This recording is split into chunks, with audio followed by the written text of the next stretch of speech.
Sebaiknya memang pemerintah membuat daftar inventarisasi, ya, bukan hanya soal administrasi, ya, bukan hanya soal administrasi, tapi juga pemerintah membuat narasi yang merupakan daftar inventarisasi dari kekhawatiran pemerintah, ya, terkait dengan keberadaan FPI. Karena konstitusi kita memberikan ruang untuk orang berkumpul dan berserikat dan menyampaikan pendapat. Ya, oleh karena itu negara ini kan menjalankan konstitusi. Kita semua punya kepentingan, terutama para penyelenggara negara, supaya sadar bahwa rakyat itu bukan penonton. Kalian tuh digaji sama rakyat. Kalian itu harus melayani rakyat. Jangan dipimpin diskusi-diskusi aneh seperti ini, lalu rakyat nanti suruh nunggu. Apa ini? Apa kita nggak punya malu? Tonton itu film supaya kalian bisa bercermin. Itulah Indonesia. Tuhan kasih kalian kesempatan memimpin, lakukan sesuatu yang baik. Jangan malah bela ini, bela itu, bela itu. Mengerti apa? Anda mengerti politik itu sejak kapan? Ini politik brengsek. Kami mendapatkan satu kesan yang berbeda dengan apa penampilan yang kita lihat di media-media. Dan ternyata FPI juga sebagai anak bangsa punya kerahmataman dan justru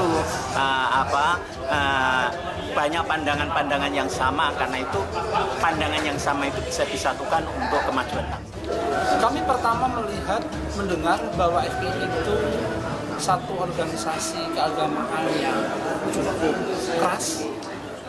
Tapi ternyata di saat kami datang bersama para pendeta dari semua daerah yang hadir pada sore hari ini, melihat bahwa FPI tidak seperti apa yang kita bayangkan dan kita lihat selama ini.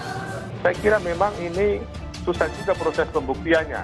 Dalam arti, apakah kemudian Habib Rizik ini melawan dari perintah penguasa, dalam hal ini pihak keamanan, misalnya tidak suruh bubar, tidak bubar, atau dan sebagainya. Jadi konstruksi pasal 216 ini juga perlu dibuktikan perbuatan yang mana yang memenuhi kualifikasi dari pasal 216. Karena konteksnya sebetulnya, kan ini adalah awalnya protokol kesehatan, kemudian undang-undang karantina kesehatan, tapi kemudian sudah berubah menjadi delik umum. Sebaiknya memang pemerintah harus clear, sehingga kemudian tidak menimbulkan kecurigaan di tengah publik ada apa, ya, seperti yang dikatakan oleh Mas Adi tadi, ada kesan kok tajamnya ke organisasi ini, tapi yang lain kok sepertinya tidak tajam. Nah, ini kan pemerintah harus menjelaskan. Tidak rumit kok bagi pemerintah untuk menjelaskan itu. Kamil Pasha beber kejanggalan prosedur penetapan tersangka Habib Rizik oleh polisi. Melalui kuasa hukumnya, Habib Rizik menyampaikan keberatan dalam sidang perdana gugatan pra-peradilan di PN Jakarta Selatan pada Senin 4 Januari. Kuasa hukum Habib Rizik Muhammad Kamil Pasha menyampaikan adanya kejanggalan karena kliennya ditetapkan sebagai tersangka tanpa dilakukan pemeriksaan oleh penyidik Polda Metro Jaya.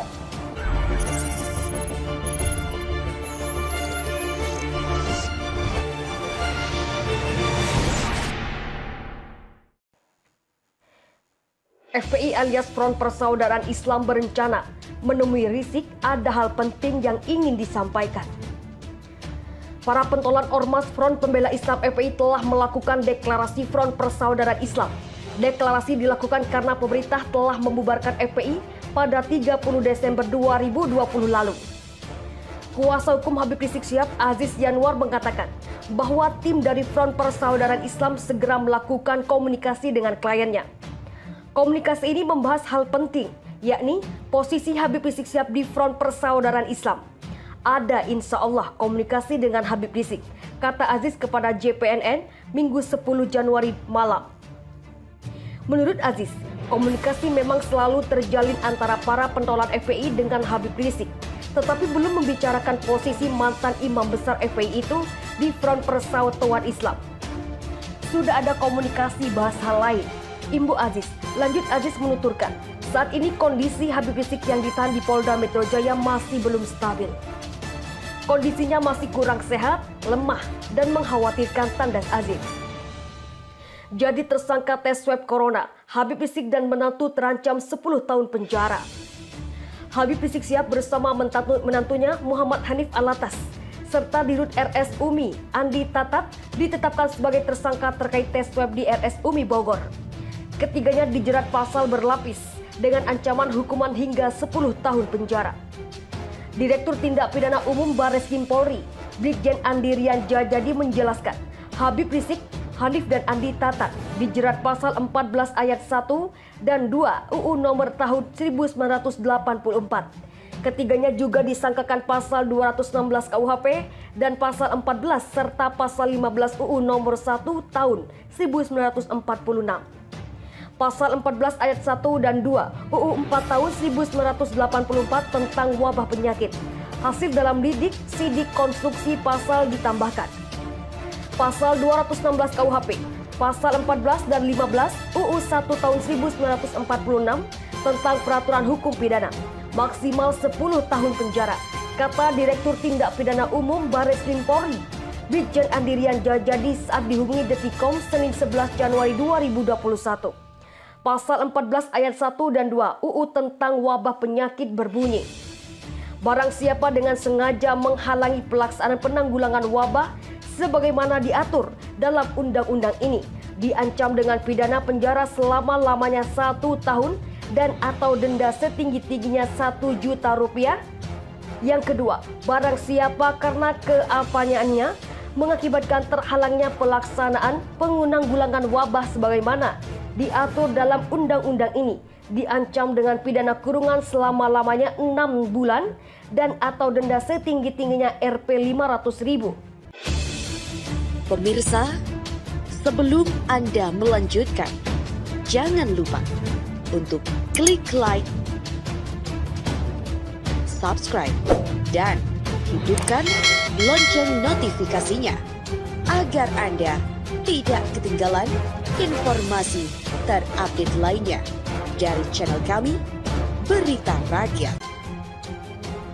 Pasal 216 KUHP berbunyi yang pertama, barang siapa dengan sengaja tidak menuruti perintah atau permintaan yang dilakukan menurut undang-undang oleh pejabat yang tugasnya mengawasi sesuatu atau oleh pejabat berdasarkan tugasnya, demikian pula yang diberi kuasa untuk mengusut atau memeriksa tindak pidana. Demikian pula barang siapa dengan sengaja mencegah, menghalang-halangi atau menggagalkan tindakan guna menjalankan ketentuan undang-undang yang dilakukan oleh salah seorang pejabat tersebut, diancam dengan pidana penjara paling lama 4 bulan 2 minggu atau pidana denda paling banyak Rp9.000. Yang kedua, disamakan dengan penjahat tersebut di atas. Setiap orang yang menurut ketentuan undang-undang terus-menerus atau untuk sementara waktu diserahi tugas menjalankan jabatan umum. Yang ketiga, jika pada waktu melakukan kejahatan belum lewat 2 tahun sejak adanya pemidanaan yang menjadi tetap karena kejahatan semacam itu juga, maka pidananya dapat ditambah sepertiga. Pasal 14 UU tentang peraturan hukum pidana berbunyi, yang pertama, barang siapa dengan menyiarkan berita atau pemberitahuan bohong dengan sengaja menerbitkan keonaran di kalangan rakyat dihukum dengan hukuman penjara setinggi-tingginya 10 tahun. Yang kedua, barang siapa menyiarkan suatu berita atau mengeluarkan pemberitahuan yang dapat menerbitkan keonaran di kalangan rakyat, sedangkan ia patut dapat menyangka bahwa berita atau pemberitahuan itu adalah bohong, dihukum dengan penjara setinggi-tingginya 3 tahun. Sementara pasal 15 UU nomor 1 tahun 1946 berbunyi, barang siapa menyiarkan kabar yang tidak pasti atau kabar yang berlebihan atau yang tidak lengkap, sedangkan ia mengerti setidak-tidaknya patut dapat menduga bahwa kabar demikian akan atau mudah dapat menerbitkan keonaran di kalangan rakyat, dihukum dengan hukuman penjara setinggi-tingginya 2 tahun. Brigjen Andi memastikan tim penyidik sudah memiliki 2 alat bukti. Alat bukti tersebut, kata dia, digunakan dalam menentukan status tersangka kepada ketiganya. Yang pasti penyidik sudah memiliki minimal 2 alat bukti dalam menetapkan ketiganya menjadi tersangka, tuturnya. Tim penyidik Barreskrim Polri sebelumnya menetapkan 3 orang sebagai tersangka terkait kasus RS Umi Bogor, Jawa Barat. Ketiganya adalah Habib Rizik Syihab, menantu Habib Rizik, Muhammad Hanif Alatas, dan Dirut RS Umi Andi Tatat. Penyidik sudah melaksanakan gelar dan menetapkan 3 orang sebagai tersangka. Rizik dari Tatat Hanif Alatas, kata Direktur Tindak Pidana Umum Barreskrim Polri Brigjen Andirian Jajadi saat dihubungi Detikcom Senin 11 Januari 2021. Kasus RS Umi terkait tes swab Habib Rizik bermula saat Andi Tatat dilaporkan ke polisi. Andi Tatat dilaporkan Satgas COVID-19 Kota Bogor dengan laporan bernomor LP-650-11-2020-JBR Polresta Bogor Kota tertanggal 28 November 2020. Andi Tatat dilaporkan karena dinilai menghalang-halangi upaya Satgas melakukan swab test terhadap Habib Rizik. Saat Satgas hendak melakukan tes swab, Habib Rizik sedang menjalani perawatan di RS Umi Bogor. Munarman mengatakan, rekening saya diblokir, padahal untuk pengobatan ibu. Ex-Sekretaris Umum Front Pembela Islam FPI Munarman mengeluhkan tindakan instansi pemerintah yang memblokir rekening pribadinya. Sebab, kata pria kelahiran Palembang 1968 itu, uang di rekening tersebut tidak memiliki sangkut paut dengan aktivitas organisasi FPI. Munarman mengaku yang di rekening pribadi itu bersumber dari patungan keluarga. Uang itu nantinya digunakan membiayai pengobatan sang ibu. Rekening atas nama saya saja yang digunakan untuk menampung biaya pengobatan ibu saya yang sedang terbaring sakit. Patungan saudara-saudara saya diblokir juga, ucap mantan Ketua Umum YLBHI itu. Saat ini, kata Munarman, kondisi sang ibu masih terkulai lemah di sebuah rumah sakit. Pemblokiran rekening itu membuat pengobatan sang ibu sedikit terhambat. Itu rekening atas nama saya hanya untuk biaya berobat ibu saya yang pensiunan di sana sudah enggak bisa jalan lagi, hanya terbaring di tempat tidur, ujar dia. Rekening saya diblokir juga oleh rezim zalim, bengis dan tidak berperi kemanusiaan ini, cetus Munarman. Sebagai informasi, pemerintah melalui Pusat Pelaporan dan Analisis Transaksi Keuangan PPATK masif memblokir rekening FPI dan afiliasinya. Hingga kini PPATK menyebut jumlah rekening FPI dan afiliasinya yang telah diblokir mencapai 79.